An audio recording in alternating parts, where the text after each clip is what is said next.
ఏ కాకి పిల్ల, నువ్వేంటో నీ క్యారెక్టర్ ఏంటో ఇప్పుడు నా కొడుకు అర్థమైంది.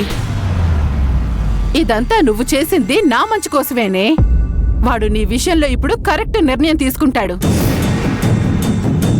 అబ్బబ్బబ్బబ్బా, కొడుకు కరెక్ట్ గా నిర్ణయం తీసుకుంటాడంట, తల్లి ఆ నిర్ణయాన్ని శాసనం చేస్తుందంట.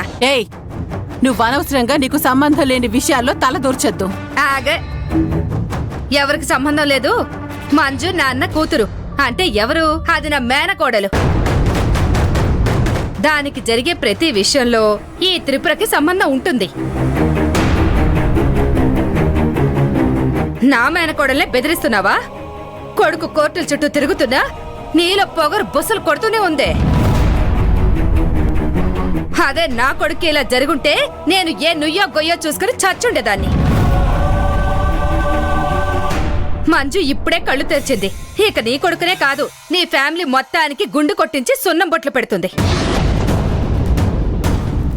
మంజు పోలీస్, చట్టానికి న్యాయానికి ధర్మానికి అండగా ఉండే ఒక బాధ్యతాయుతమైన పోలీస్. నీకు నీ కోడలికి టైం దగ్గర పడింది కాబట్టే మీరిద్దరూ ఎలా రెచ్చిపోయి మాట్లాడుతున్నారు. నా కొడుక్కి బెయిల్ రానివ్వు, అప్పుడు మీ సంగతి చూస్తాను. ఏంటే నువ్వు చూసేది? ఎక్కువ మాట్లాడావంటే ఈసారి నిన్ను కూడా తీసుకెళ్లి స్టేషన్లో పెడుతుంది నా మేనకోడలు.